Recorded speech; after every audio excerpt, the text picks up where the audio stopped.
Okay, in accordance with the Open Public Meetings Act, PL 1975, Chapter 231, adequate notice of this regular meeting of the Planning Board of the Township of Franklin has been provided. If everyone would please stand for the Pledge of Allegiance. Pledge allegiance to the flag of the United States of America and to the republic for which it stands, one nation, under God, indivisible, with liberty and justice for all. Councilman Chase. Here. Carl Hauk. Here. Alex Karazi. Here. Cecile McIver. Here. Robert Mettler. Here. Mustafa Mansray. Here. Charles Brown asked to be excused. Robert Thomas. Jennifer Ragnow. Here. Godwin Amalola. And Chairman Orsini. Here. So before we get started tonight, one housekeeping announcement. The first hearing, Samir Shahada and Coco Chen, a minor subdivision, PLN 18-00002, will be carried with further notice required. So whenever that gets scheduled, you will see a notice appear in the paper. Just for the record, Mr. Chairman, I had examined the form of the notice, and it does not identify the types of variances that are being requested, and a reasonable person reading this notice would not be able to fully comprehend the nature of the application. In addition, while every applicant has the ability to come before the board without any professionals, in some cases it is very unwise. I've explained to the applicants that if they would not have a professional planner testify, it would be very difficult, if not impossible, for this board to grant the relief without proofs to support the variances both on the positive criteria and the negative criteria. And so I think that they understand, okay, what the suggestion is. You may come back by yourselves. That's totally up to you. We just don't recommend it. All righty? And check with Christine as to what a new date would be. All right. Thank you, James. Thank you. Sir, you have to use a microphone so the people can hear you. Don't push buttons. Hello? Yes. So bringing the professional planning, they did the whole planning here, that should be fine? What I'm saying to you is, I don't know if that firm that prepared the plan has both engineers and licensed professional planners on their staff. Okay. It is not enough to have an engineer. You need someone who has a license, okay, regional and city planning. All righty? I know people at that firm, and that's why I gave you my business card, and you can have them call me. Okay, All right. will do, sure.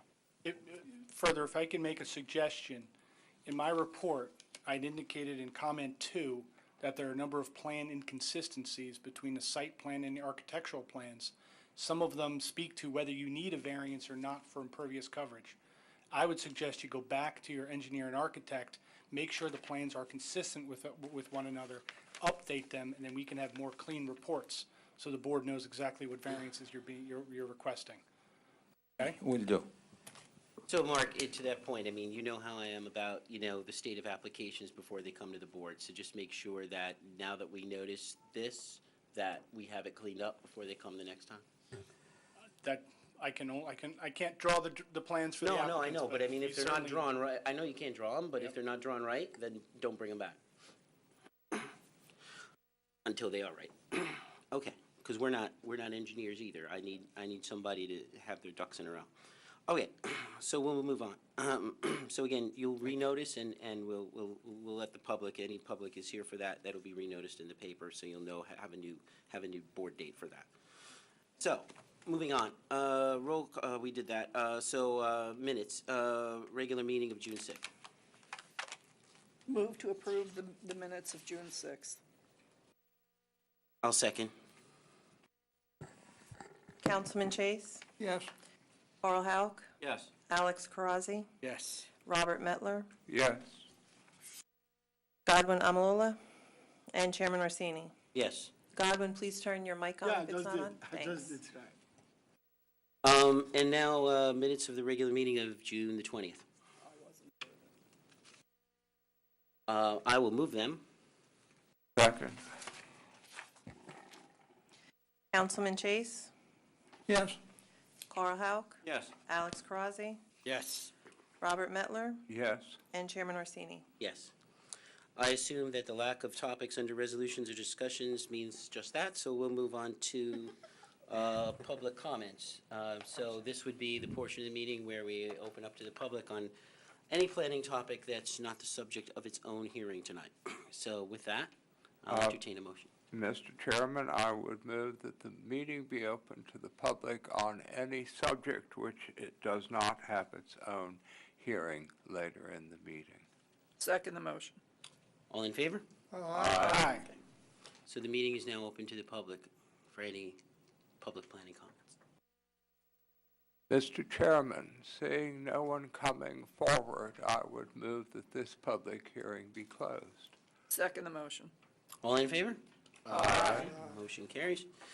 Moving on, first hearing tonight, we're going to change the order just a little bit, just because of the nature of, you know, what we think will happen. So we'll start with RPM Development LLC, PLN 17-00009, which I've been told should be quick.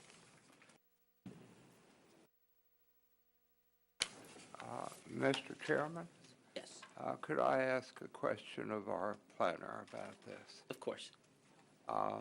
Mark, this change, should this have gone to the redevelopment agency?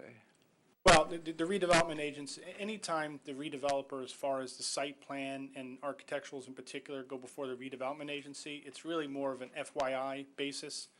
The real approval of the site plan, including the architecture, is with the planning board. I think you'll see that, I don't think the changes are, well, you can decide for yourself, but they're very similar. I think they were different enough that I felt it was appropriate for them to come back to this board to make sure that the planning board was okay. And I'm sure they could, if the redevelopment agency wanted to see the new plans as an FYI, I'm sure they'd be willing to. But the approval for it is the planning board. Right. Okay, thank you. Okay, anybody speaking tonight, there's a sheet on the table. You have to clearly write your name and your position so that the recording secretary has it. Thank you. Since you're here so much, Peter, I'll give you a little background as to why this is happening. So we have issues sometimes with the board. We're certainly not exempt from being inaudible, and sometimes the professionals as well. And so we're going to try to do a log so that the recording secretary, when she listens to this, can get everything right. You're violating. Supposed to touch the buttons. You touch the buttons. Can't stop yourself. Use the other Here's one. the other one. I will even sign in this evening. We know where to find you. Good evening, Mr. Chairman, members of the board. Peter Lanford appearing on behalf of the applicant. The reason we're here tonight is because in 2017, we appeared before the board and received preliminary and final site plan approval for a project in the CMR redevelopment district. The application that was approved consisted of 5 buildings with 151 units, 55 of which were affordables, and the breakdown of the units was 48 one-bedrooms, 79 two-bedrooms, and 24 would be 3-bedrooms. None of that is changing. The application is exactly the same. The footprints are exactly the same. After we received the approval, RPM decided to change architects, and the new architect decided to change the facade, and that's why we're here. So we wanted to just show you what the new facade is and ask for the approval of the facade. I have a handout here. As you're swearing in our architect, Mr. Merlucci, he prepared drawings of the new facade and also had a comparison between the new and the old. So if we can swear Mr. Merlucci in, I will then hand out the drawing. Raise your right hand, sir. solemnly swear to tell the truth, the whole truth, and nothing but the truth, so help you God. I do. Name and address for the record, please. Sure. Alex Merlucci. I'm an associate partner with Inglace Architecture and Engineering, 150 Union Avenue in East Rutherford, New Jersey. Can you spell your last name, please? Sure. Merlucci. Thank you.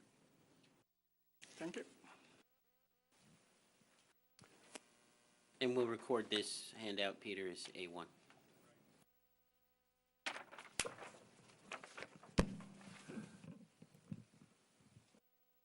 Mr. Merlucci, you Thank you. prepared A1, or it was done under your direction? Done under my direction. Thank you.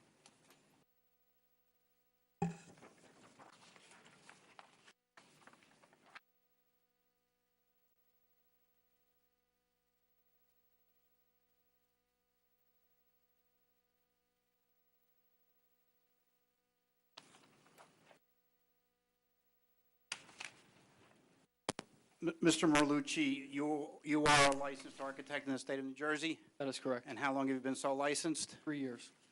Can you give the board very briefly the benefit of your educational and professional background? Sure. I have a bachelor's in architecture from the New Jersey Institute of Technology. As I mentioned, I'm an associate partner with the firm of Inglace Architecture and Engineering. My license is current in the state of New Jersey. You accepted. Thank you, Mr. Chairman. Mr. Merlucci, you are going to rely on the boards to your right, which are the same as the handouts to the board members that I just provided to them, correct? That is correct. Okay, and there are 3 sheets. Can you, before you go into what's in the sheets, what does the first sheet depict generally? Sure. The first sheet depicts the original approved elevation versus the new proposed elevation. Okay, and the second sheet, The second sheet is a material board of the proposed materials. and the third sheet? The third is just an overall elevation of the proposed, including the rear of the building. Okay, why don't you take the board through the changes, go through what was originally approved, and then what we're proposing, and then you can discuss the materials. Sure, thank you. As council mentioned, we assumed the responsibility for this project in beginning to work through compliance review and design development. We wanted to improve the look of the facade as well as to simplify some of the construction detailing. So as you'll see on page 1 of the exhibit that was handed out, the original and proposed are very similar. We've tried to stay very close to the original massing as well as the original colors and materiality. So originally proposed was a large-scale stone with fiber cement siding in white and blue colors, a dark gray canopy above the entries, and then an accent feature of a wood look fiber cement siding. What we've done in the proposed now is we've tried to reduce the scale of those materials as well as the scale of the buildings. So rather than having a large format gray stone, we now have a smaller format modular brick veneer. And we've done that now in 2 different colors rather than one gray color for the entire height of the building. The intent there was to create a more defined base by having the darker color at the base with a cast stone band dividing the darker gray from the lighter gray. We've kept the blue and white on the fiber cement paneling on the articulated bays with the individual entries. We've also retained the wood look fiber cement on the corners, which serves as an accent on the building, and we've carried that through to the front entry doors. I'm going to move just to page 2, which is the material board. This will just give you a more close-up view of the materials that I previously referenced. So as you can see, starting at the top right, we have a light gray veneer brick in modular size. This is the dark gray veneer brick, which is located at the base of the building. The blue and white fiber cement paneling, which is a large cementitious panel product that would occur on the bays. The dark gray ephes, which occurs on the back of the building in the parking area. The wood look fiber cement at the corner, and then a light gray fiber cement, which occurs on the rear of the building. I'll show you a rear elevation in just a moment. The last page in the exhibit includes the same front elevation that we previously discussed, and then a rear elevation. So the materials remain much the same. Again, the wood look decorative fiber cement siding at the corners, the light and dark gray brick veneer, white and blue fiber cement, and then the only 2 differences here are the light gray fiber cement and ephes at the bottom in the parking area below the building. And Mr. Merlucci, you heard my opening comments. The only changes are to the facade of the building. There are no changes to the number of units, to the footprint of the building, the number of bedrooms in the units. Everything else remains the same. Is that correct? That's correct. It is 55% affordable. That was as originally approved. Correct. Thank you. I have no further questions. So just to give the board some background, so, Mark and I had a discussion about this, I think, some months ago, when this first came to light, and asked me whether I wanted to bring it before the board, and I thought, even though there may not be a strict requirement to do so, I thought it was good in the issue of transparency to, we're getting something that looks different. We should know about that, even though there's no variances or necessarily, approvals to give. So I just wanted to give you that background. So with that, you have everybody's probably read Mark's report. I don't think there's anything remarkable in it, so I'll open it up to the board. The glass would be the same. I don't know if it's E-glass. Yes, it would be low E. The building will be Energy Star certified, so it will have high-efficiency windows and envelope Also, enclosure. with the way they went up past the top of the building, the window units would have hidden any air conditioning that would have been on top. Where is the air conditioning going to be? They will still be on the roof, but they will be behind the parapet wall. You won't see them from the ground. You won't see them, okay. Correct. You are correct, though. We did bring those bays down so that they weren't stepping down the facade and to create a more cohesive facade along its length. Just so the board is aware, you've shown one building, but obviously there's a total of 5 buildings. The same theme is going to be carried throughout all 5 buildings. You're showing one as the example. That's correct. Okay. Yep, and the facade is very similar on all of the On the others. 3 main and then the 2 smaller buildings are slightly different, but the same architectural change is going to be made on those 2 smaller buildings. Correct. The language and materials will all be the same. All right, thank you. Any other questions from the board? I have one. Can you explain why you took the trees out of the top and from the bottom? That's just a rendering difference. Oh, This so was that's not landscaping No, the landscaping plan is still per the approved site plan. Okay, and and so just very briefly, what is it exactly? I mean, in a nutshell. The landscaping? Yeah, I mean, what would landscaping in that view look like? I can pull up the landscape site plan to give you a better idea. I mean, just at a really high level. There's a sidewalk in front of the building where those stooped entries are, and there will be tree pits in the sidewalk. Okay, and You can see them here. This would be a facade indicative of what we looked at. You can see the stoops along its length, and then there's street trees periodically along the frontage of the building. And what about like right in front of the doors, like where you have, and I don't know if these are real or for rendering purposes, but like the bushes in the lower. There's a small landscape area in front of the building there between the sidewalk. And it's going to be like low-growing things. Correct. Not true. Okay, Yeah. I just wanted to clarify that. And just for the record, Mr. Orsini, I actually hand-delivered today the revised compliance plans to the township, which made all of the changes that were recommended by the board at the original hearing, and all of the landscaping comments from the board and from the staff were incorporated in those plans. So hopefully they're going to be reviewed fairly quickly, and maybe the project's going to get going fairly quickly. Can you just briefly address the other one? It's kind of like, like game you play in the paper, what's the difference between this and that? So, I mean, again, you know what I mean, right? In the stairs in front of each unit, I mean, you can obviously see the door treatment is different from the top to the bottom, and the stairs look different too. Can you just talk a little bit about what that is? I think they were in the older version. They were not colored in the rendering. I think we intend for them. They're not going to be as high up off the ground, and we intend for them to be the same color as the brick behind, the dark gray brick. Okay, so not a huge change. It was more of a colorization Yeah, thing. yeah. Okay, we're this is good because we're actually getting to a few differences that are really not differences.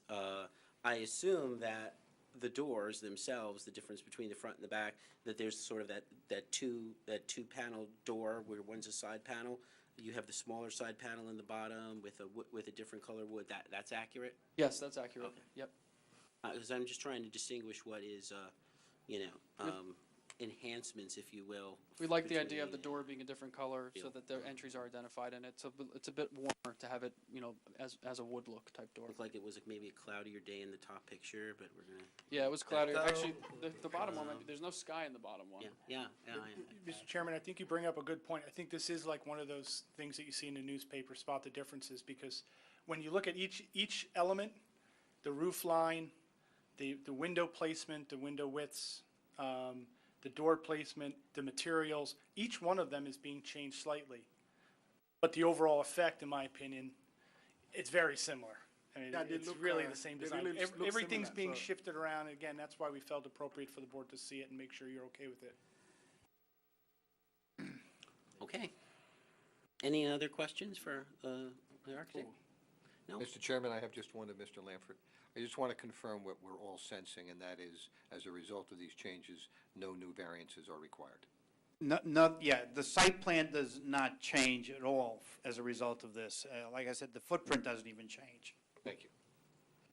So we, of course, are required to open to the public, so let's do that. Mr. Chairman, I would move the meeting be open to the public for a hearing on this application. Second the motion. All in favor? Aye. Meeting's open to the public for any comment on this application? Seeing Seeing none no- of the public coming forward, I move that the closed. Second.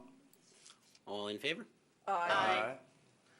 I don't think you probably have much more to say. In the terms of a motion, I mean, we're not making a motion to approve, but how do you suggest? We're we making, the word- appropriate word- form of motion would be to approve amended site plan approval, even though none of the site elements themselves are changing. And it would be, I would suggest, subject to all of the conditions in the original resolution of approval. So moved. Second. Seal.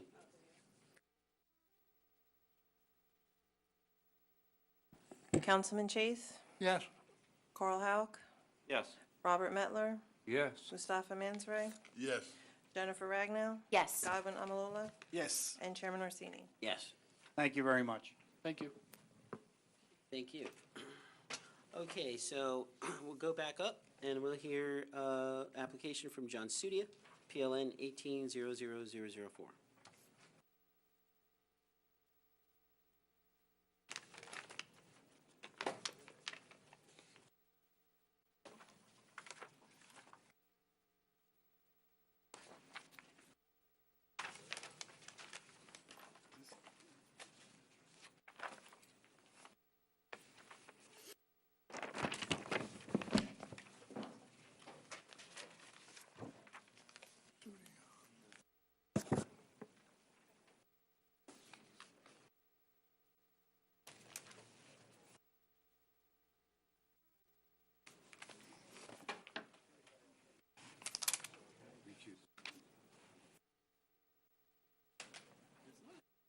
Not a tough question.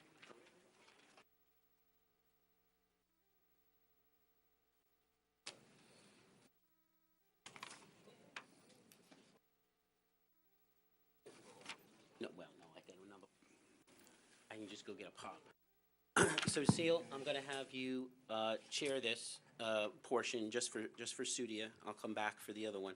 The reason is, I do business with Victory Subaru in the sense that I own cars from them. I get my car serviced from them. There's a dealership I go to. And no, that influences me not at all. On the advice of our attorney, I'm going to turn it over to But Seal. Sudi is this one, right? Not Oh, Victory. sorry, yeah, that's for Sudia, I'm sorry, I'm sorry. So then I do get to go home early, even better, all right. It's been a long week, and it's only Wednesday. Oh, my God. We need extra But since space. you're doing that anyway, it's. We need extra space to store cars. If you want to put them on this site, we can. All right, yeah, That's the so next one, let's do yeah. Sudi. Yeah. Okay. Good evening, All Mr. that Chairman, over. members of the board. Peter Lanford appearing on behalf of the applicant, John Sudia. This is an application for a minor subdivision to create 2 lots in the R20 zone. This property is located at the terminus of 4th Street, which is off of John E. Bush Avenue. There is only one variance that we will be seeking, which is a lot frontage variance. The lot frontage requirements in the zone are 194 feet. I'm sorry, 100 feet. This lot has frontage of 194 feet, so one lot is going to be 94 feet, the other will be compliant. Both of the lots exceed the lot area. I have Mr. Sadowski, who is our PE, who will be testifying in support of this application, and I would like him sworn. Before we do that, can I just confirm there's also a variance with regard to the setback from the pipeline? Yes. Okay. That noticed?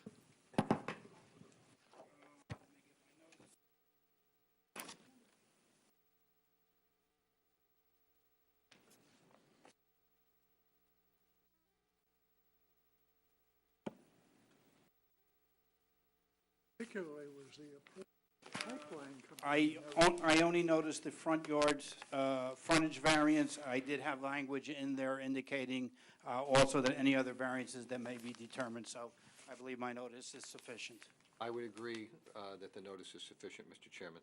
I don't know if you've ever faced that question before, but I would be very, very comfortable that the form of notice. Okay. If you're comfortable, then I'm comfortable. Raise your right hand, solemnly swear to tell the truth, the whole truth, and nothing but the truth, so help you God. I do. Name and address for the record, please. Ronald J. Sadowski, 10 Edward Avenue, Edison, New Jersey. Credentials? Yeah, I'll do it. Mr. Sadowski, you're a licensed engineer in the state of New Jersey, Yes, I am. and how long have you been so licensed? 24 years. And can you give the board the benefit of your educational and professional background? Yes, I'm a 1988 graduate of the New Jersey Institute of Technology. I have a Bachelor of Science in Civil Engineering, and I received my engineering license in 1994. I've appeared amongst other towns, this town, other towns throughout the county, Middlesex County, and to the state. Have your credentials changed since you were last here? No. Okay. Thank you. If you're licensed, you're accepted. Mr. Sadowski, you prepared the plans that are the subject of this application, and your submission consists of 8 sheets, is that correct? That is correct. And on page 2 of the submission that you made, it shows an existing conditions plan. Yes, it Can does. you briefly indicate to the board what's on the property at the present time? Yes, there's an existing single-story brick dwelling, residential dwelling, which is along the north side of the property, along the terminus of 4th Street.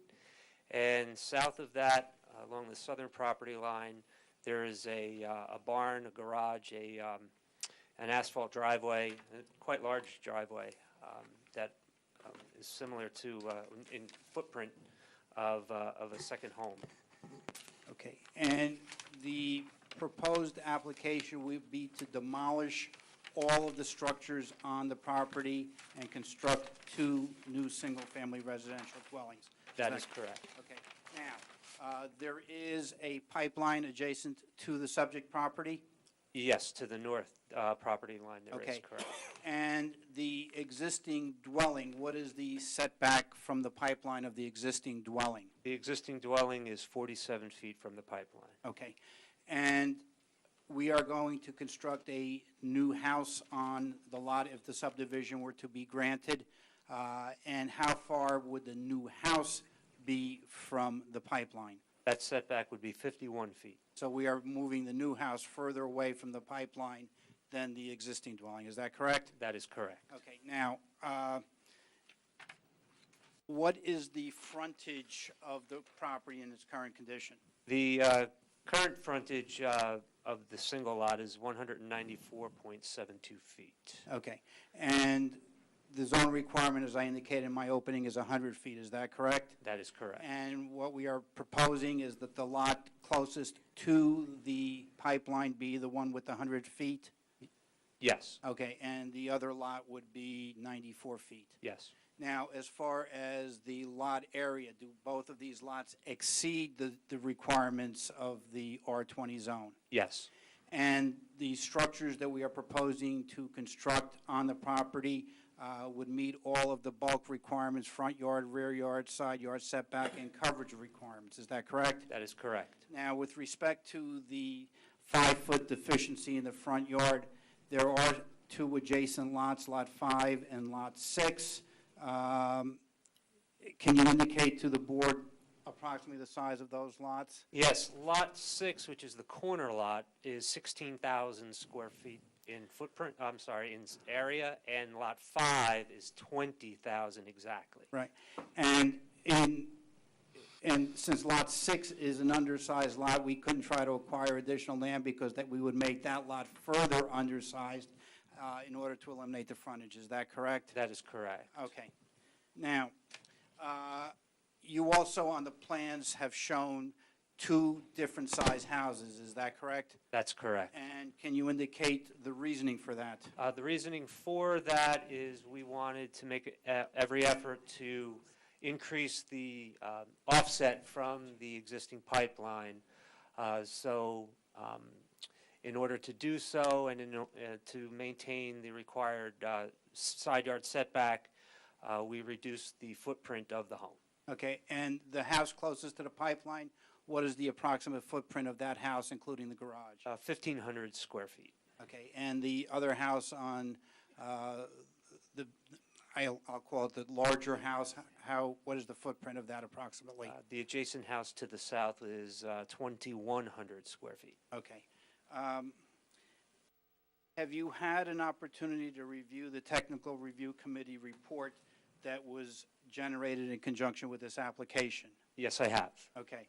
And I want to talk about a couple of things, but the bottom line is we can comply with all of the comments and requests contained in the report. Is that correct? That is correct. Okay. Now, with respect to this plan, we are not proposing any curbing or sidewalk. Is that correct? That's correct. And you're familiar not only with the subject property, but with the neighborhood surrounding the subject property? Yes.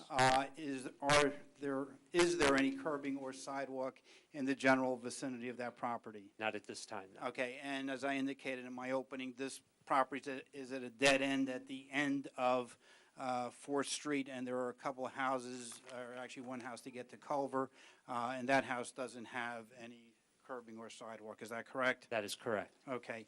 And they've asked us to propose or show street trees, and we will do that. Is that correct? Yes. Okay. Now, with respect to the issue of impervious coverage, there was a request for the design of a stormwater system.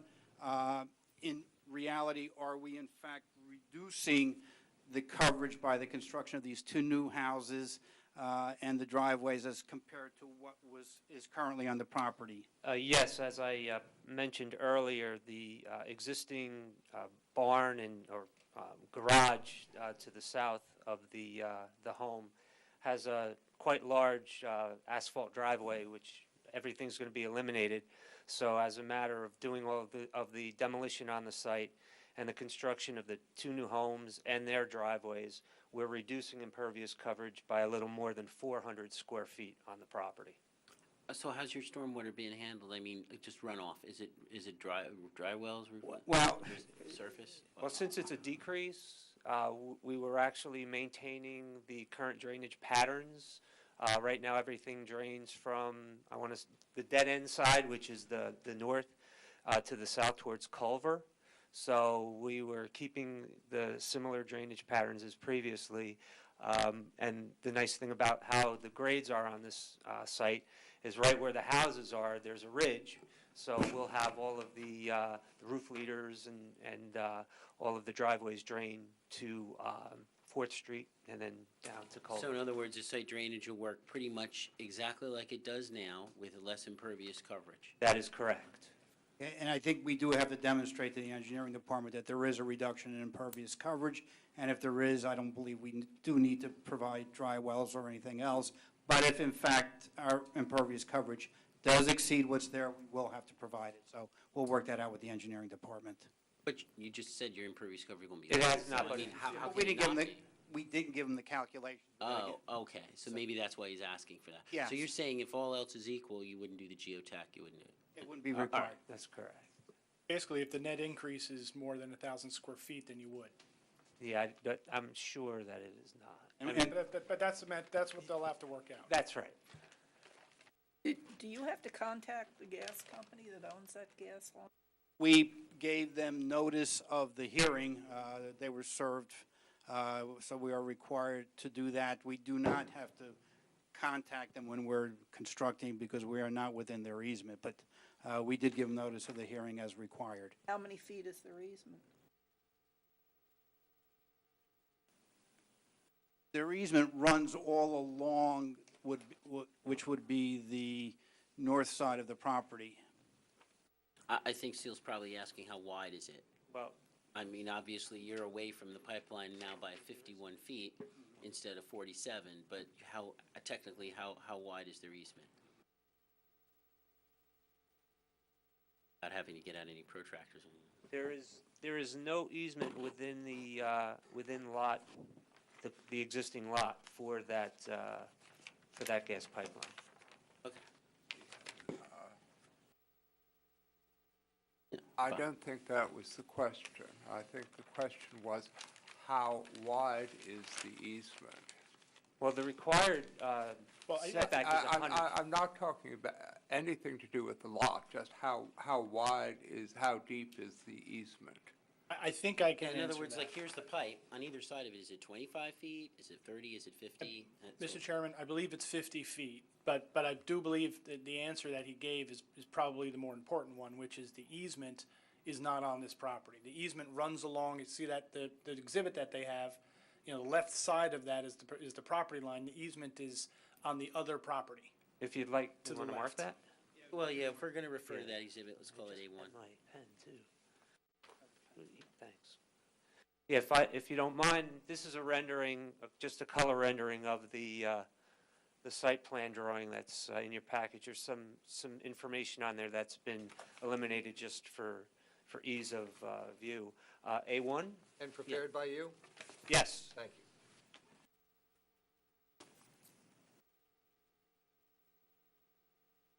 Now, to the north, running parallel to the property line, there's the existing pipeline.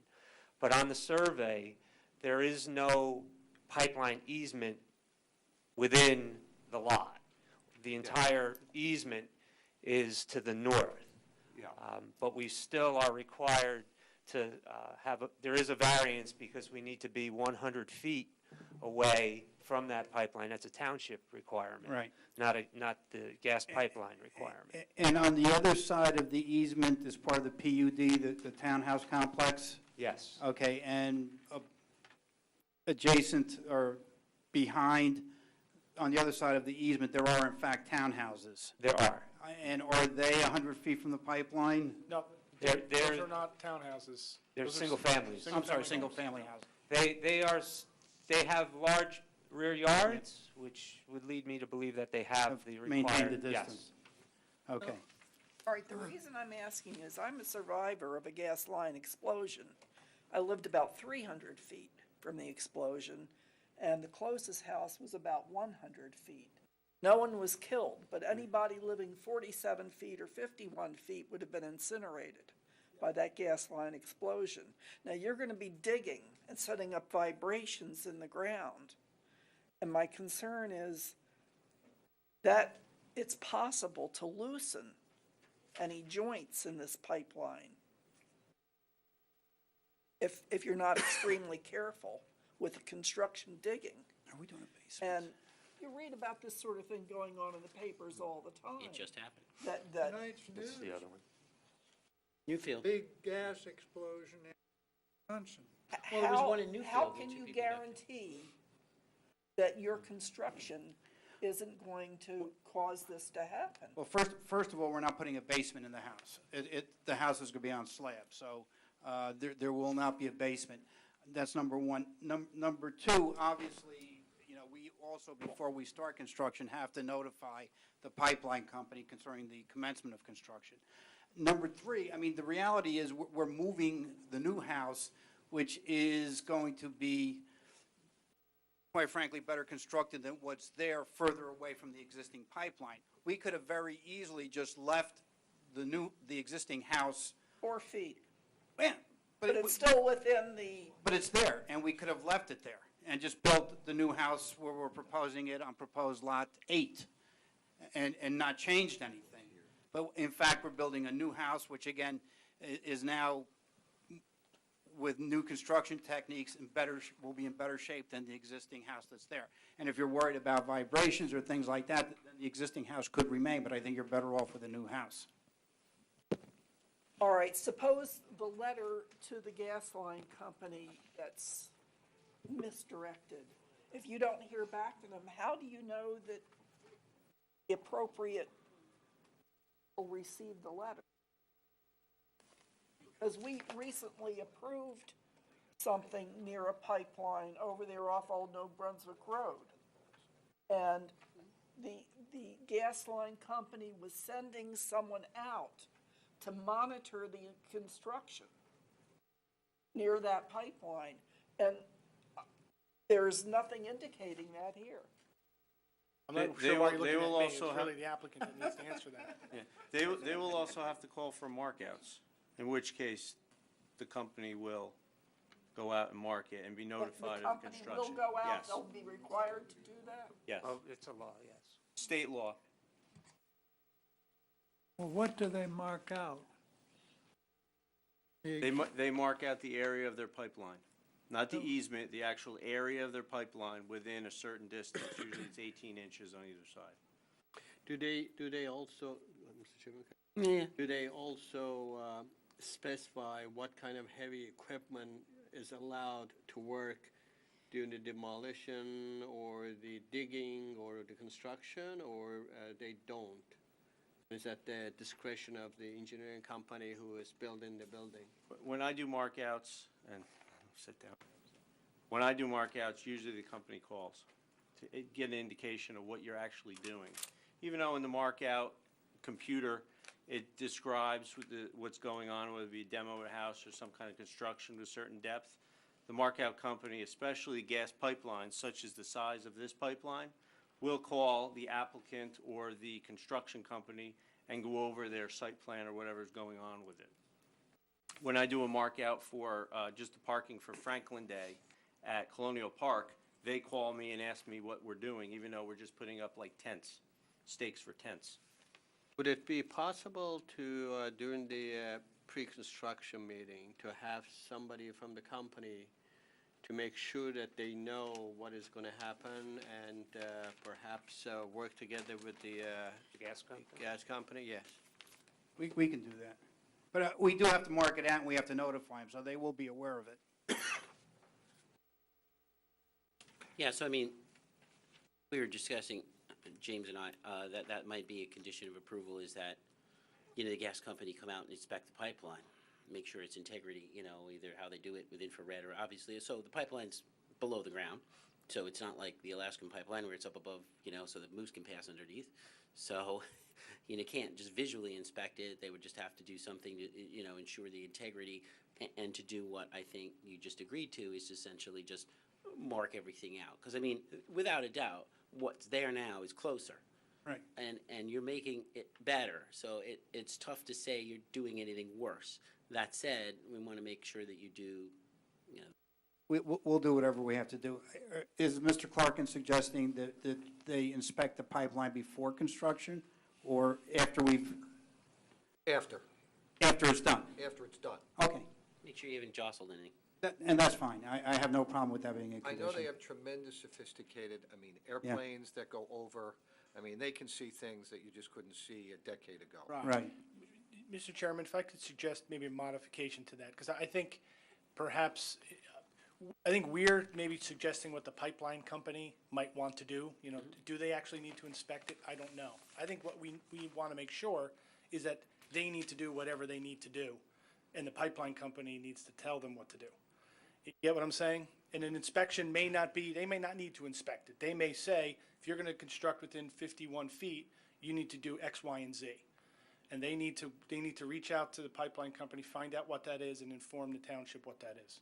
But I have a question, please. In terms of assurance of what you must have done during the construction, who is going to inspect it? Just to make sure that vibrations or something doesn't move that can disjoint any of the pipes. Well, again, I think my suggestion is that the applicant needs to reach out to the pipeline company and find out if they have, if with a house being built 51 feet away, do they have any particular requirements? Do they have, particular limitations on the types of trucks or machinery being used, what have you? If they have those requirements, the applicant needs to make the township aware of that. I think it's as simple as that. I don't think we should be imposing on the gas line company. We don't know what their protocols are. They're the experts. Protocols is very important. And they have to reach out to them to find out what those requirements are. Yeah, I mean, that's a good point. And not only that, I mean, I don't know what came first, this current, what's there now or the pipeline. It may well been the pipeline came in afterwards. I don't know. But at any rate, Mark makes a good point in that we can't exactly force the gas company to do something that they wouldn't otherwise ordinarily do. But I think Mark's suggestion is probably a reasonable one. And quite frankly, I've had other developments in the vicinity of pipelines, and sometimes the pipe, we notify them we're starting construction, we notify them what they're doing, and many times they don't even respond, or they don't care. But I think it's our obligation to put them on notice. We will agree to put them on notice, and I think if you want, as a further assurances, when we have our pre-construction meeting, we would notify them of the pre-construction meeting also. And again, should they choose to attend, they're more than welcome to and contribute, and if they don't, they don't. I mean, I don't. Yeah, I think that's the most we can require you to do. I mean, it's not like you can go to their offices and drag them to the site. We can't make you do that. Nor would it be fair. I think that's a pretty good faith idea.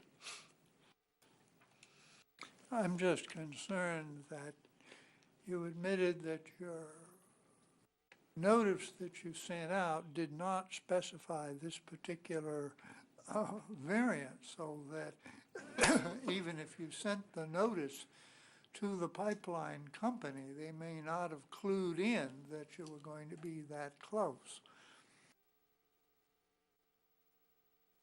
If that is a concern, and I would be glad to, I'd like to complete the testimony, but if the board wants me to give them an additional notice to reflect that, I'd be happy to do that. Yeah. Well, I think that what we've agreed on so far, that you specifically notify the company before the pre-construction meeting,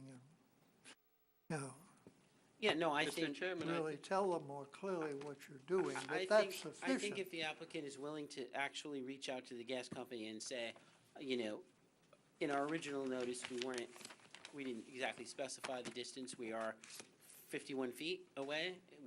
The initial building envelope was 47, or distance was 47. Now we're 51.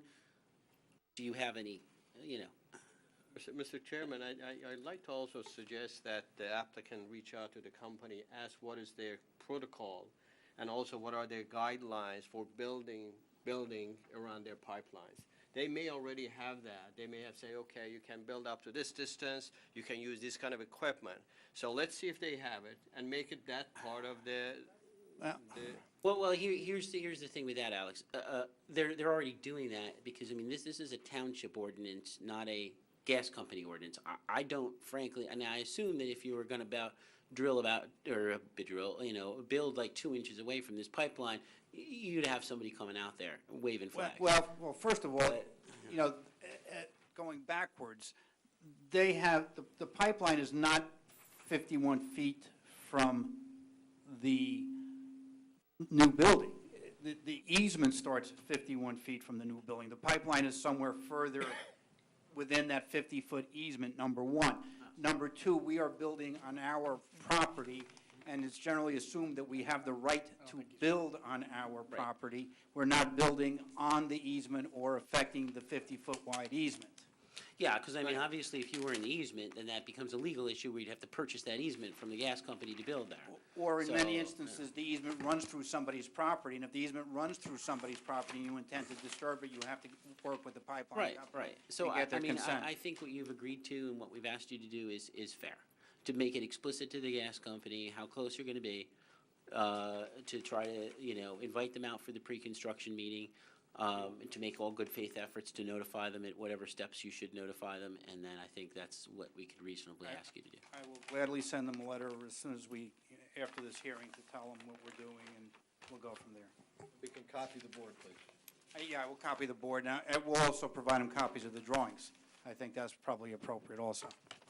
What is the actual distance to the gas pipeline? I thought it was 51 feet. I believe the gas pipeline is Is it 51 feet. Right, 41 to And the that- property they- line.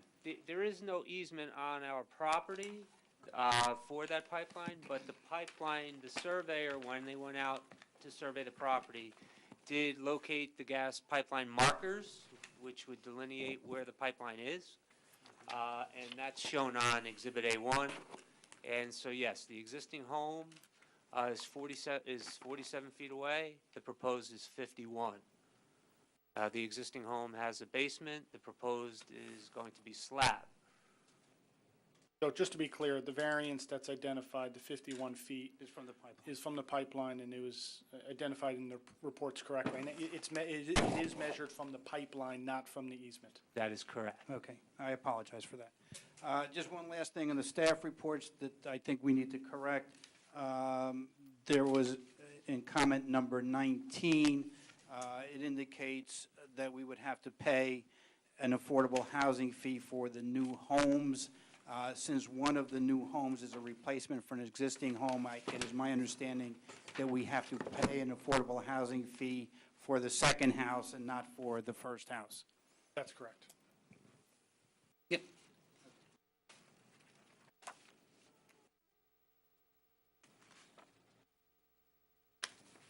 Is that your, Yes. Okay, any other questions from the board? No? Oh, Jim. Chairman, thank you. My two questions revolve around the variance minor subdivision plan prepared by BSI, part of the submission. The testimony tonight is that the lot closest to the pipeline would be 100 feet, yet they have it as 94.72 feet.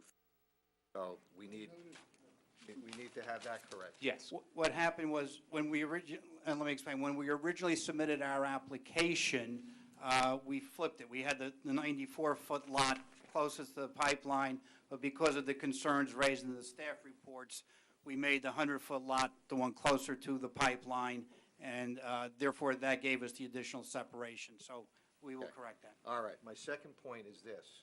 I realize that lots 5 and 6 cannot sell you any land to make you conforming or less non-conforming, but what about lots 29.04 and 29.05?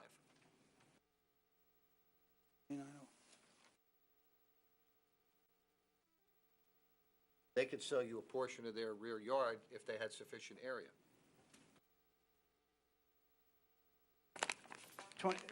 You're talking about the lots on the other side of the easement? Yes. But there's no frontage there. The road ends, so it would not give us the frontage.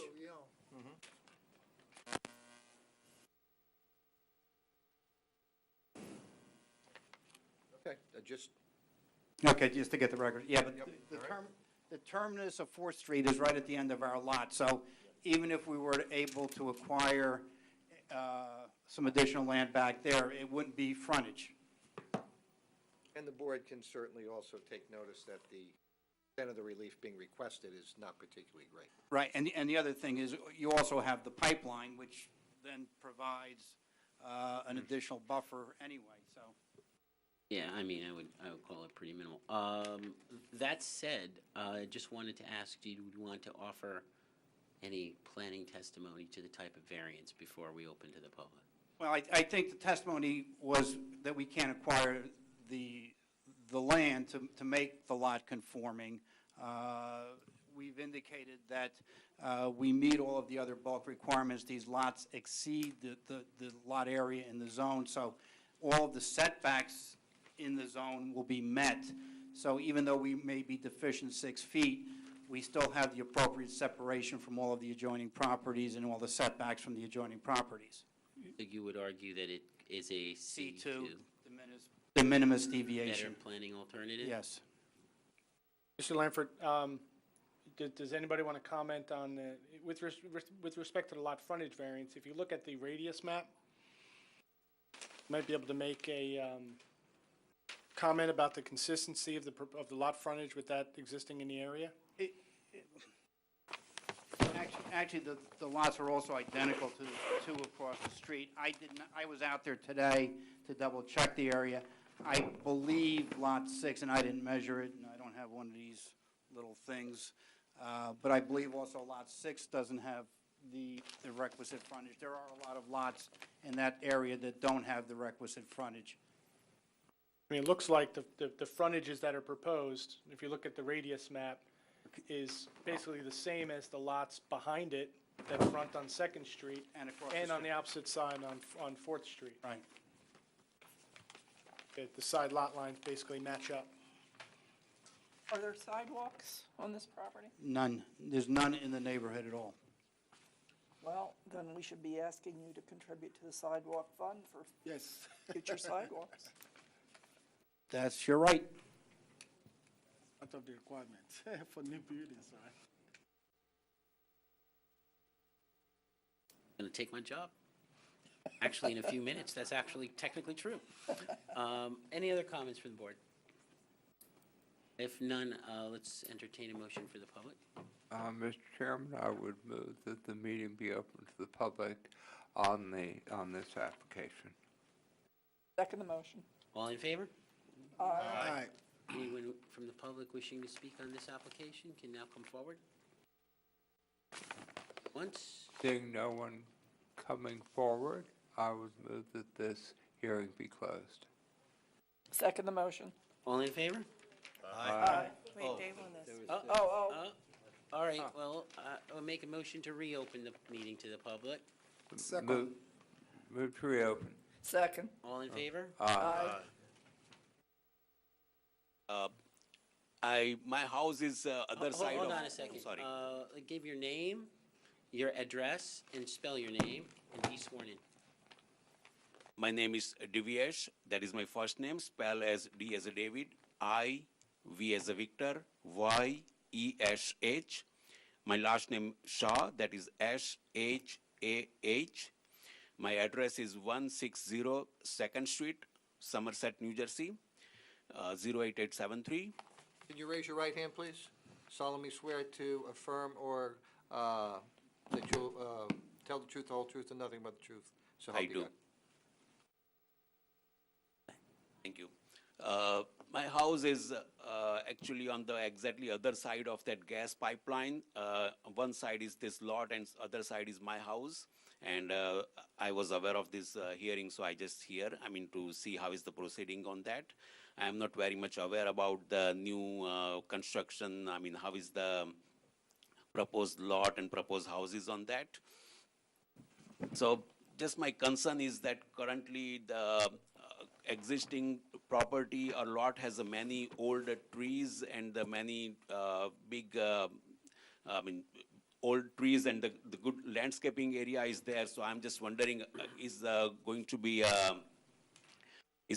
cleared? The new landscaping, or is it going to be maintained at the site? Because that may impact the overall, the area, if it has been cleared. So that is my first question. We are removing 4 trees for the construction. There is a table within the drawings that shows so out of the total, if I can get that total, but we are removing 4, but we then will also be adding some street trees to offset that.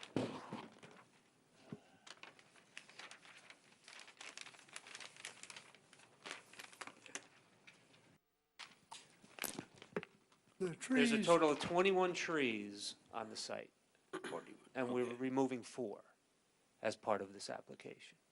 Okay. And the 4 that are being removed, one is between the existing house and 4th Street, and then the other 3 are to the other side of the existing house.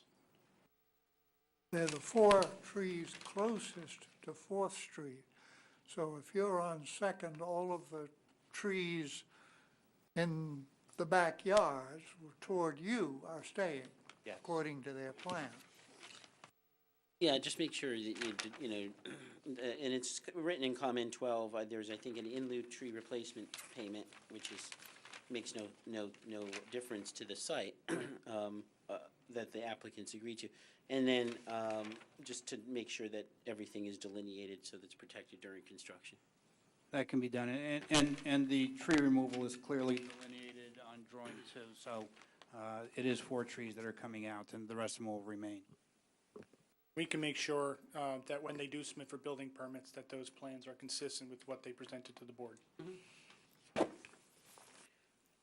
Yeah, okay, thanks for that. And so again, like, it's not only concern about my house, but again about the surrounding properties. When the big and large trees are being removed, let's open up the quiet up area. So that was the reason my question is regarding the entire area, not like just for my house. So as I understand, it's going to be new trees will be planted, right? There'll be street trees planted, and we did make every effort to save as many trees that are in the proximity of the new homes. So there will be some tree safety measures in place. The application has to get Somerset Union Soil Conservation approval. That'll be shown on that, and they'll require it as well. Okay. Thanks for that. And my second question, that will there be any change in the elevation of the ground when the new property will be built? No, we're trying to maintain the characteristics of the grade now. There may be a slight buildup around the houses just to get the water away from the footprint of the home, but the general direction of the runoff and the appearance of the grade will be as it is now.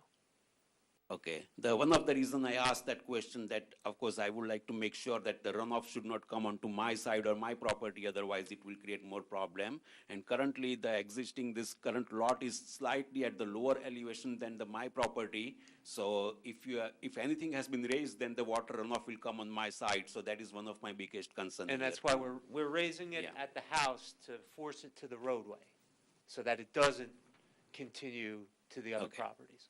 Okay, so yeah, as long as it's like remain like lower than my property and the water will not come on my side, I should be fine in that case. Okay. Thank you very much. That's all the question. Okay, thank you. Anybody else from the public wishing to speak? If not, Seeing no one else coming forward, I would move that this public hearing be closed. Second the motion. all in favor? Aye. Peter, any last words? No? Just very, very quickly. Again, when we started this, we actually had the lots reversed. We did everything we could to try to get the new house further away from the pipeline. We are building on slab, so I think, and based on the other requirements of this board, we will do everything we can to make sure the integrity of the pipeline is protected. And the bottom line is, I think if you've been to the site, that the demolition of what's there and the construction of 2 new homes is going to be an improvement and an enhancement to that area and that neighborhood. Thank you. With that, we'll entertain a motion. Okay, I'll make a motion for approval with the suggestions that they contact the gas pipeline company and that the department handles construction so that it doesn't affect the pipeline, and the donation to the sidewalk fund. And correction, if I could, to the survey and the minor subdivision plan? And the correction to the survey and the site plan. Second. Councilman Chase? Yes. Carl Hauk? Yes.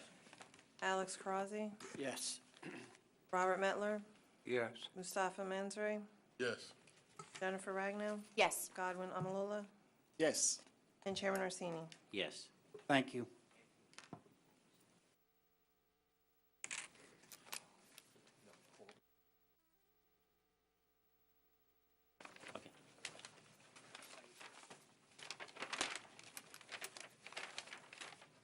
The next application is Victory Subaru, PLN 180006, and as I indicated previously, I'm going to recuse myself out of abundance of caution, and turn it over to Vice Chairperson Cecile McIver. Okay. Victory Subaru, PLN 18-00006. Next.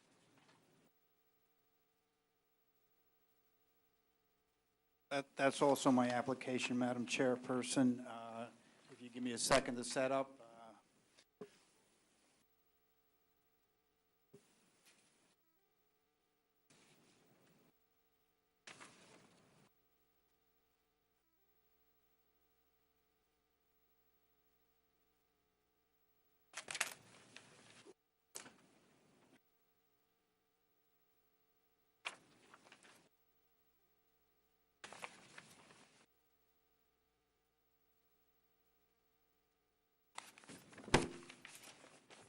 Mr. Chairman, Madam Chairperson, this is an application for site plan approval and for approval of some signs.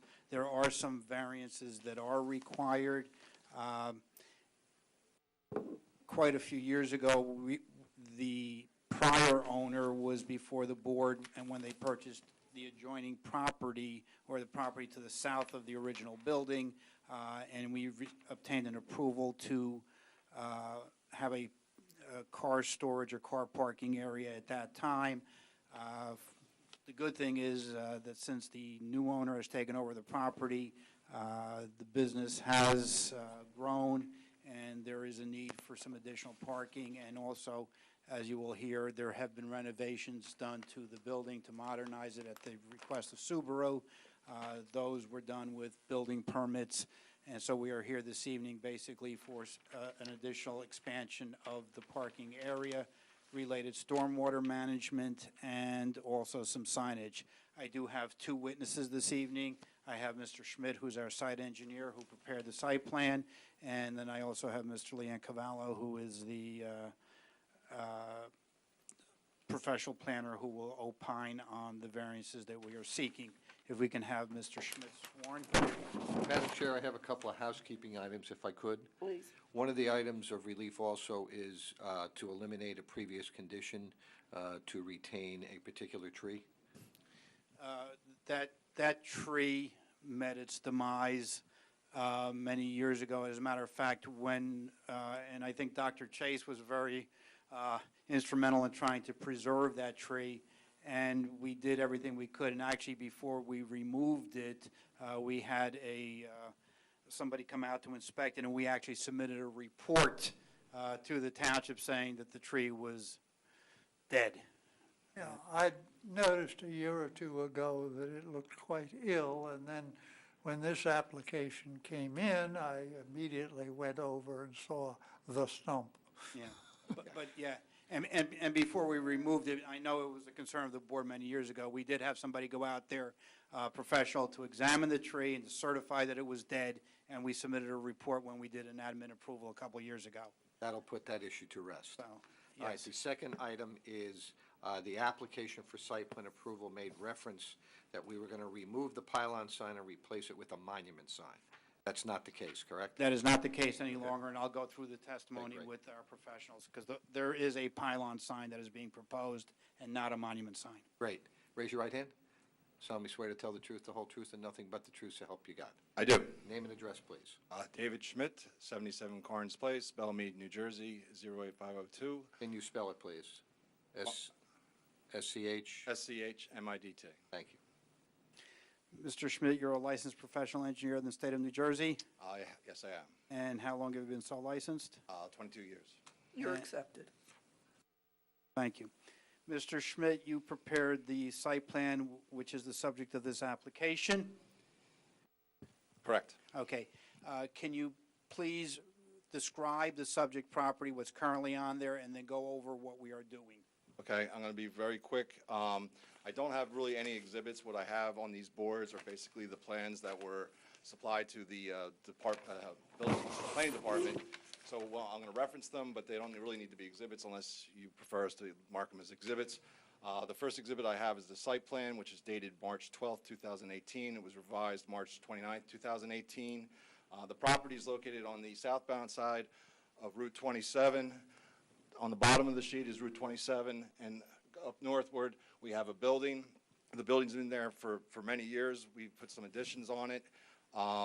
It is in the GB zone, which is general business, which automobile dealership is a permitted use. It is a total area of 2.56 acres. We are asking for waivers and variances. I'm going to go over them briefly, what the variances are, and we have a professional planner to go over the reasons why they should be approved. We have a submission waiver request to provide a new traffic impact statement. We're not generating any new traffic per this application. We're proposing to store more cars. That's not going to generate any more increased traffic, so we're asking for a waiver for a traffic impact statement. Submission waiver request for providing an environmental impact statement. This proposed facility is actually just in the rear. We're proposing the 48 parking spots, which is already gravel. There's an existing detention basin, which we're going to modify, and basically we're going to enlarge the gravel area to a little bit larger area and make it paved. So we're asking for a submission waiver for the EIS. The variances that we seek, as Peter put out, is we're asking for variance for lot coverage. The requirement is 70%. We're requesting for 77.68. A variance is sought for wall-mounted signs. We're proposing 4 wall-mounted signs. The ordinance only allows 1. And a variance is sought for proposed pylon sign. The pylon sign meets the size requirements, but does not meet the 20-foot from the setback. We're at 11 feet, so we're asking for 9 feet relief. Our professional planner will go into more detail on why those variances should be sought. The proposal is for 48 new parking spots that are located in the rear. We have an existing building in the center of the property. We have existing parking and a drive. Dave? Yeah. Can you stand on the other side so? Yeah, you're blocking my view, really. Blocking the view of. Yeah, good. There we go. Okay. So we have 2 entrances that are already existing. We have both these entrances have adequate sight distances. We have existing parking area here. We have customer parking located in the front of the store, and then we have a service access way that goes to the back where they do maintenance, where the maintenance cars are stored behind the building, and we're asking to put 48 parking spots to the northwest corner. 16 spots will be single stack parking, and 16 spots will be double stacked at a total of 48 spots. For the tree, which is located in the front of the site, we want to move the circle portion where the tree was around and add 4 more parking spots to the top and 5 more parking spots to the bottom. I'm not into the car dealership business, but the main thing that these car dealerships need is parking. So by eliminating the tree, we gain 9 more spots, which is really what these people need, because the sell cars, you got to have the inventory. So we're trying to get as many cars as we possibly can, that it's safe and it'll be able to use this site more efficiently. Total new parking spots will be 55 spaces. I need to remove 2 spaces because that's where we're putting the aisleway. So we have a total of 55 parking spots. Now, Can I interrupt? You said 48 before. 48, and then we have the 9 in the front by the weeping tree. Okay. And And then -2. minus the 2. Thank you. okay, now, by adding the new parking, we have increased the impervious over the minimum requirements of the zone. Is that correct? That is correct. And how are we handling the stormwater because of the increased parking? Okay, the new stormwater regulations is a lot more complex than what was before. The previous application they had, when they added the additional parking to the south, they put in a storm scepter, which basically the water comes in, it circulates around, and then goes into your typical conventional detention basin. We are going to keep that there, but we are going to increase the detention basin and go in with a bio-retention facility. Now, that doesn't mean water stays in the basin, but it has infiltration structures in it to infiltrate the pollutants that are in the parking lot area, so that it will settle down into this mulch area before it goes into the storm sewer system. So it's a very more complex and a more environmentally sensitive detention basin, which wasn't there currently. Right now, it's just a lawn basin, but this will be a biobasin with the media to infiltrate the pollutants a lot better than what is there now. Now, also, just to clarify where you have the double-stacked row of cars, the parking that we're proposing is parking of vehicles that are to be sold. These are not customer parking spaces. Is that correct? That is correct. So this is all display area? That is correct. Okay. Customer parking requires 16, and we have the 16 required parkings located in the front and in the side. We have 2 handicap parking spots for the facility, and we have 2 handicap parking entrances, one in the front and one in the side for handicap access. Now, can you review with the board the signs that we are proposing? The signs, the original submission we made, we came in with a monument sign. Corporate got back to brain, as always things goes, you submit it in, and they come back, and of course, we had sign issues. They said the monument sign, where it was set, is not going to be seen, so they came back and they said, let's go with a pylon sign, and that's why there's a little confusion on, is it a wall mount, is it a monument sign, or is it a pylon sign? We are proposing a pylon sign. When I submitted this, resubmitted this, I did provide the Subaru pylon sign in the application package that you all have. So that is what we're proposing. It is, in height, it's 20 feet, and it's 70 square feet, which meets the township requirement. However, you're supposed to be 20 feet from the road, and we are setting it back 11 feet. Located in, pretty much in the center of the building is where I'm putting the proposed sign. The existing pylon sign is just offset a little bit north, but set further back, and no one can see it. And that's the whole issue with this, is when people come down the road, the time they see the sign, they're past the exits. So we like to put the pylon sign 11 feet from the right-of-way. It's pretty much in line with the Bank of America sign, which is the adjacent site to the north. So we're pretty much in keeping with the other property owners, but we're seeking relief because we set it too far back. We're going to be in the same problem where the existing sign is. Okay, now, we have the sign set back 11 feet from the property line. How far is the sign set back from the, well, what is the right-of-way of Route 27 there? The right-of-way is 33 feet, okay?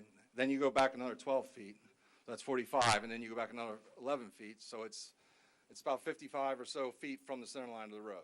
Okay, so if you take out the one travel portion or travel lane of 10 feet, you're basically setting the sign 45 feet from the roadway. That is correct. So it is more than further away than would normally be if you had a regular road with a shorter right-of-way or Right. narrow. Well, the right-of-ways are jagged all through Route 27, so Right. we have the short end of the stick, we have the larger right-of-way. So that's why it's set back, and that's why we were asking for the relief. Okay. Actually, just, it scales to about 38 feet to the curb, just not 45, but 38 feet from the, to the curb. Yeah. Okay. 11 feet from the front property line, 38 from the actual road. Now, there are also, and just again to confirm, the height of the sign complies and the size of the sign is compliant, correct? That is correct. Okay, now, we also have 4 signs on the building, correct? Can you review those with the board? Is that exhibit part of the plan set that was submitted in conjunction with this application? Yes, it is. Okay. Okay, this is the new addition, renovations, and facade upgrade for Victory Subaru as prepared by Mark Yarrington. He's an architect. It was dated March 8th, 2016, and was revised May 18th, 2018. It was submitted to Mark Healy as part of the application project. We have 4 signs we like to put on the building.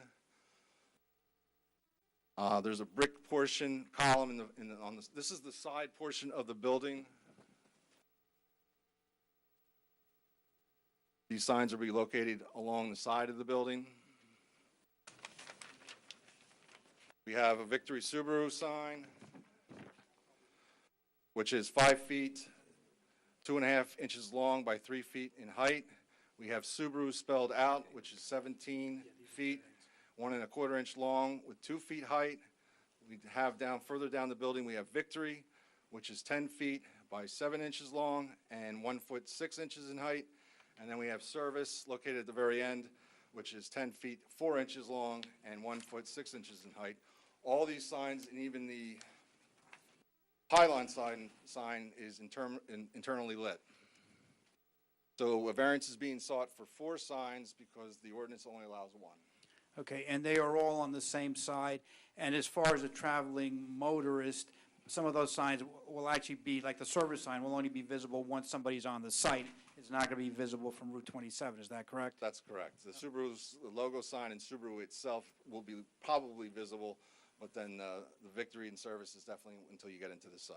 Okay, and you indicated they're internally illuminated, and in discussing with the applicant, you would agree that these signs would be turned off by 11 p.m. in the evening? You're not going to keep them on 24 hours? When I talk to the applicant is here, the signs will either go off at the end of the business day or definitely by 11 o'clock.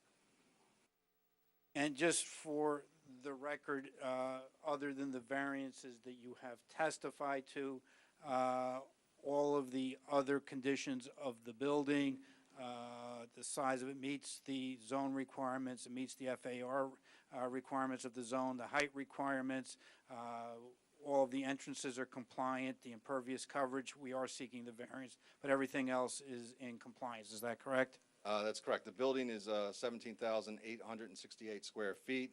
The FAR for that is .16. The allowable FAR is .17. We are providing 2 handicap accesses that exist. The entrances, as I mentioned before, are acceptable. The site distance are there. The site's been there for, I was going to the site many years ago, at least 30 years ago, so it's been there for quite some time. We are in the area of the new parking area. Go back to the first exhibit. We have a new detention basin located in the rear. We are locating 4 new lights, LED lights, in accordance with the zoning requirements. We're also locating landscaping along the perimeter of the detention basin to screen it from adjacent properties. There was a comment in Healy's report up to the board's discretion about a fence to keep the cars from creeping into the detention basin area. I'm up to putting maybe a 3-foot, and you're listening, this is okay, like a railroad tie fence. Yeah, well, technically, it's not my report, just, I mean, I helped author it, if you will, but it's the review of the technical review committee, so I think that recommendation came from our engineering department. So instead of putting a fence, I think these chain link fences are pretty hideous. A wood guide rail is what I was looking for, is as far as a fence. That would restrict the cars from entering the detention basin. You don't have the ugly look. It's a nice 6x6 guide rail fence that you've seen in parks. We put it around the perimeter so that no cars could access and creeping of parking the cars around the detention basin, and the client and the applicant is willing to do that. Now, with respect to the staff report that was generated by the Technical Review Committee, of which Mr. Healy was one of the authors, there were... I'll be signing books later in the evening. There were numerous review comments asking for some minor modifications to the site plan. You've had an opportunity to review that report? I reviewed it in the resubmission. I addressed almost all the comments that the staff report had. I do have to meet with one of the members out at the board to go over the existing landscaping that was proposed for the previous site plan. I will work with Mark or whoever that needs to go out there. If additional landscaping needs to be added, we will do that. So all the comments in the staff report we will address. We have no issues with any of the comments in the report. I didn't mention that the detention basin and this site actually gets reviewed by the Canal Commission. The Canal Commission has which is part of DEP, reviewed the design of our detention or bio-retention basin, and they have accepted the design. So we have basically a sign-off from the Canal Commission minus the planning board approval, and I already have the county approval. So I just need to submit those documents to them, and we'll have Canal Commission approval. In the staff report, the engineering department signed off on the detention basin. So we have all sign-offs on the design of the detention basin. They just want some maintenance agreement, which we will agree. So everything in the staff report we will comply with if I haven't addressed them already. As I mentioned, we have Canal Commission, we have minor comments, Somerset Union Soil Conservation, really tiny comments, and Somerset County Planning Board approved this application dated 5/3/18. Okay, and since we are not changing the curb cuts, we do not need DOT approval for this application, is that correct? That is correct. Okay. Thank you, I have no further questions.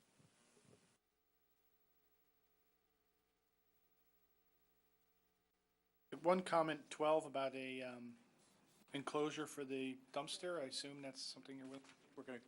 Yeah, in my reply to that is I have to talk to Brandon Baker exactly where he wants it. That's why I didn't address it. But we will, whatever type of screening you want for this enclosure, we will provide it. We'll probably lose 2 parking spaces, but that's not part of customer parking. It's just storage parking. Got it. Thank you. Any questions from the board, Carl? To be clear, you're going to put a timber guardrail? I was thinking of a timber guardrail. Okay, and that's going to go behind the hedge bushes, and it's going to run at the top of the wall and extend all the way down? I was thinking to keep the cars out, we would run it north. I mean, you're going to be in front of the overflow, right? The overflow for the emergency spillway? Yeah. Yeah, it doesn't matter. I mean, it's just a grass overflow, never will be used. But yeah, it won't affect, the guide rail won't affect the overflow of the detention basin. But I'll probably put it behind the overflow down and then behind the block wall so the cars can't creep in.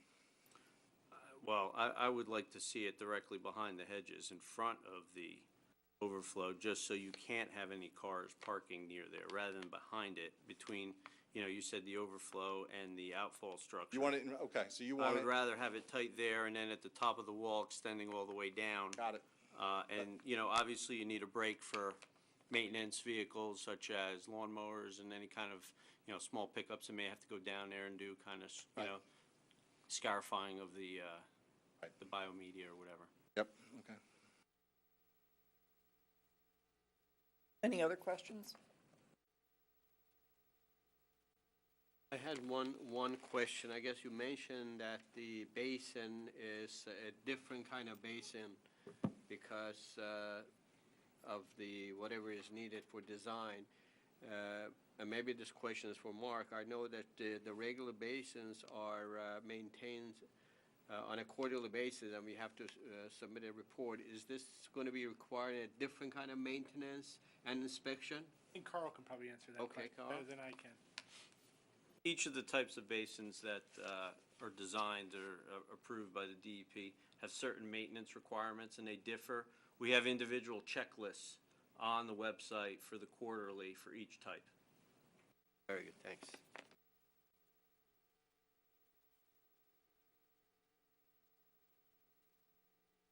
Right, and you have no other?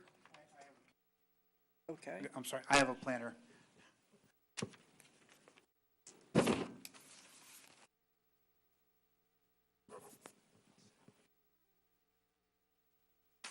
Sign up, you can sign up later. Raise your right hand. Solemnly swear to tell the truth, the whole truth, and nothing but the truth, so help you God.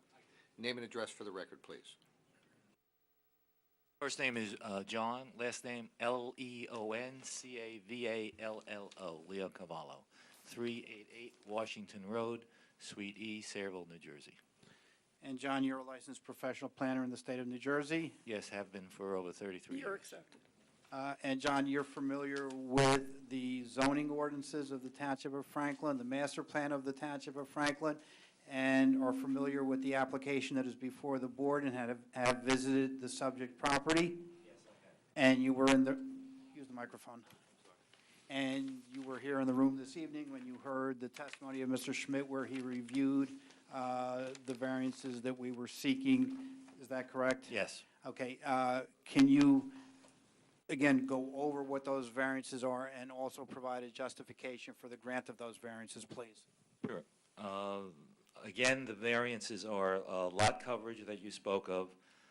It's a maximum of 70%. It's existing right now at 65.1%, but it has to be increased to 77.68%.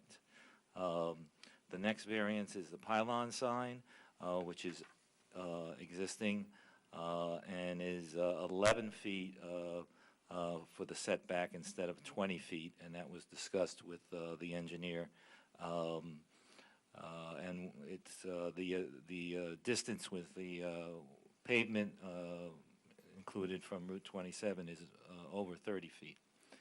The last one is a wall-mounted signage or a building facade sign package of 4 signs, and the ordinance allows only 1.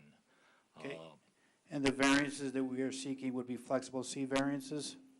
Yes, I would justify those under C2 flexible. Okay. And can you indicate what the test is under the C2 variance, and then give a justification for the variances, please? Sure. Again, first, the benefits that we're having here with this application are that the imposed improvements enhance the viability of the established business with long-standing commitment, I believe, in the community. The next is purpose, and these are under the municipal land use law benefits that are purposes of the law.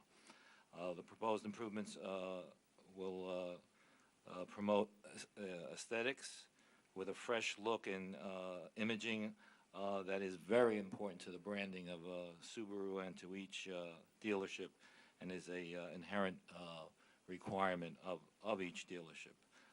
And they have made a commitment to update the building at a very high cost, and are doing more business now. And last, the project promotes efficient use of the land, and the whole site has been not totally revamped, but is really up based on the impervious coverage up to 77%, and the floor area ratio is about as high as they can go. So they're where they are, and those are the benefits, because it will keep the business going on Route 27 in Franklin Township. The detriments are really, really nominal. There really are none. The increase in impervious coverage is mitigated by the engineering controls that are set forth that were described by Mr. Schmidt. The site maintains a nice edge, and the variance is needed, but it's very imperceptible by the public eye. And the loss of the one tree is regrettable, because I am also a landscape architect, so I don't like to lose any trees. But this will give the elimination of the tree will give, a better circulation flow to the property, which is key to any dealership. The sign package, I think, that I've seen on the plans and out on the field is tastefully done. They're not overbearing.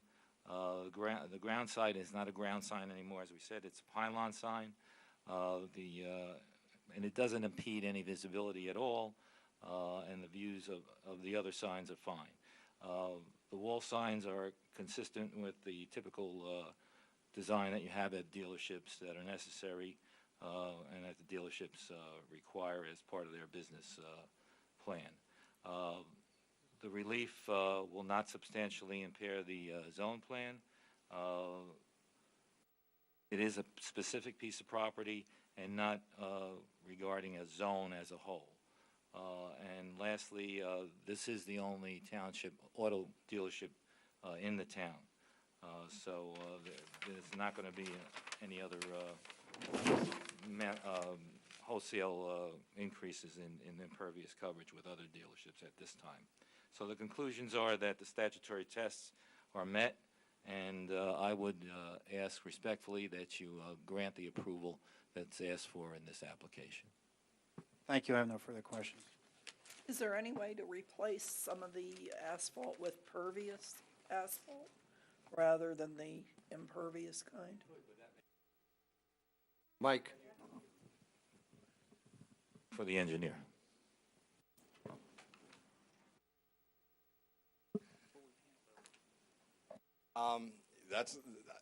I'm on the fence on this porous pavement. I mean, Carl, I know you're an engineer. I just went to a seminar 3 weeks ago. Porous pavement, I have not seen holds up very well yet. They're saying it does. I'm not seeing it, and I just don't like to put it down. The detention basin gives the infiltration, which is nice, but with cars constantly moving on porous pavement, I find that it is not holding up as well, and I just have not seen it as an engineer. I know it's a new product. It's a great, easy fix for us. We have it right here in Middle Bush Park. I know. Cars going back and I know, forth over it all the time. But I know, but if I say yes to this and he's got traffic cars moving in and out and it starts to break up, you know, I mean, it's up to the board. If your board decides to use it, we can use it, but I would like to use it just where the cars are parked and keep the cartway because that's where all the movement is. I mean, I've heard the costs have come down where it's pretty much equivalent to it. I mean, if you have a test, the guy that gave us the seminar is from Rutgers. I have his card. He's going to give me sites because I cannot afford to tell a client to use it because it does give me benefit. It does give me the infiltration I need. It's an easy out for stormwater management. Yes. I just haven't seen it enough that it works. I just see it. So I will be more than happy to put it where the movements of the cars are, where it's just storage, and we'll go from there. But that would be, just so we're clear on the record, that would be for the 16 parking spots. Yes. And for the double stack parking. Then you agree and to then do the that. aisle, yes. Very good. Do you have any halogen lighting? All LED lighting. All LED, very good. Yes, Alex. Actually, for the parking area, I would be concerned to put previous flooring, primarily because in that area, there's a possibility that these cars that they bring in, they will leak oil and so forth. So you have a potential for that thing to even pollute. So I think what they have probably is a better solution versus just having the pervious. Correct. If you have pervious, then the oils and the sediments then go and they drain into the inlets, then go to the infiltration system that's in the detention basin. So you have, you are providing better infiltration, but are these cars dripping oil? This is the board's decision. We'll go either route. Carl, can we have your thoughts? Yeah, as far as pervious pavement, for a parking lot that's empty, probably good. For a car dealership where you're going to have cars parked there all the time, I would suggest, and I would think the better would be the bioretention system, because you know what we're going to have as far as you'll be able to see any kind of leaks rather than it seeping underground. Then you have a bigger environmental problem. Okay. Makes sense. Any other questions? I have one comment. I think there is one more, and I think this is a very technical variance, but the aisle width requirement is 26 feet. There are a couple locations, particularly in the back, in the car storage areas, where, it's not going to be for customer use, but they are less than 26 feet in a number of locations.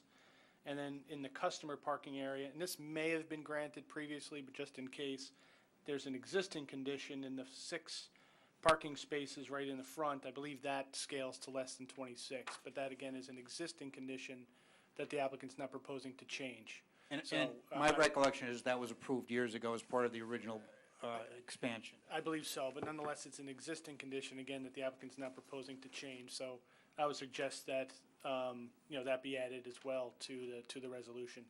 Most of to the degree they're proposing any variances, they're again in the car storage area where the cars are just being stored in the back. It just doesn't technically comply. Madam Chair, I have a few questions of the planner, if I could. Please. Thank you. You testified that the sign package is tasteful and consistent with what dealerships do. Do you have an opinion whether it promotes traffic safety by prompt identification of the dealership? Oh, absolutely it and the service function? I think absolutely it does. All right. Number 2, you gave us the benefits, said there's nominal, if any, detriment. Have you come to a professional conclusion that the benefits substantially outweigh the detriment? In accordance with the case law, yes, Okay. that is so. All righty. Do you have an opinion whether or not the granting of these variances will be detrimental to the public good in any way? No, in fact, I think it's an improvement to the site and then therefore for the business and therefore to the public. Okay. Finally, you indicated that one of the benefits would be to enhance the viability of the business. I would just question that only because the benefits are supposed to run to the town and not to the applicant. You still have other benefits. But we still do, like you Okay, said. thank you. Yes, Ted? The wall-mounted signs, these are going to be on the front of the building facing Route 27? No, they're on the side of the building, Dr. They're on the Chase. side. Now, I was wondering, because I went there recently, and I think there were essentially those signs on the side of the building. Correct. The logo sign is located in the corner, front corner. Yeah. And then as we go down, as the service at the very end is where the service building is. So they're all on the side of the building. Yeah, good. And I think they're there already, Yeah, there's a sign there. been known to happen.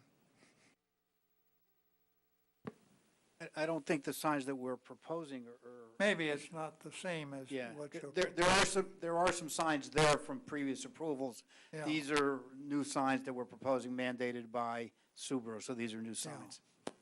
But I think it's just what your plans show looks rather like what's there now. Pretty close. And what the ordinance would permit one on each side. Each side they have an entrance, so they would be permitted to have the one on this one side, and again, proposing 4. Any other questions from board members? No. Do you have anyone else to? I have no other witnesses. All right, seeing we're finished with this. Yes, that's what I was gonna. Madam Chairman, I would move that the meeting be open to the public on this application. Second. Anyone wishing to come forward, please do so. Seeing no one coming forward, I would move that the public hearing be closed. Second it. I know the evening's getting late. Just very briefly, this application is part of what has been a process over the last couple of years of an enhancement of the only car dealership in town. Some of the other enhancements were building improvements that didn't need board approval. But since Mr. Baker acquired the dealership, he has invested a lot of money into the facility. And these additional improvements, the new signage and the additional storage of vehicles are essential for the business to continue to grow and thrive. In today's day and age, 2.56 acres for a car dealership is a rather small lot. And Mr. Baker did make a commitment to the community. He's going to stay here. He could have looked for other places where all the car dealers are on Route 1 or other places, but decided to try to make this dealership function within the community. And we would respectfully request that these are the last things that could be done to the site, the variances be granted and the site plan be granted. Thank you. Do I hear a motion? I'd like to make a motion to approve the variances. Second. Would we also approve an amendment to the site plan, as well as to clarify that the tree having died, that's a special circumstance, and so there's a basis to eliminate the prior condition. And I think, aside from compliance with the staff report, we had that the lights would turn off no later than 11 p.m. Those be acceptable? Yes. Do I hear a second? Second, but with the additions. Councilman Chase? Yes. Carl Hauk? Yes. Alex Carazzi? Yes. Robert Mettler? Yes. Mustafa Mansray? Yes. Jennifer Ragnow? Yes. Godwin Amalola? Yes. Thank you. Just so the board members are aware, the meeting on July 18th, we don't have an agenda, so you'll have the night off. Meetings in August, we'll let you know. Also, want to remind you that video, we emailed you, you should have received an email for the mandatory video that both the planning board and zoning board members need to watch with respect to stormwater management. If you Did it find, today. if you find 45 minutes, please review it and then email, just respond to that email and let us know that you reviewed it. It's required in association with one of our environmental approvals. And it's quite educative, really. Good, good to hear that. We can leave them here. That's if you want them. My boss will use them.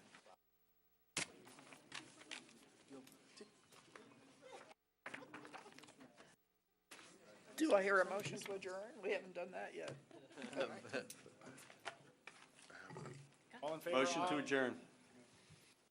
Yes, I second. Oh, second. All those? Aye.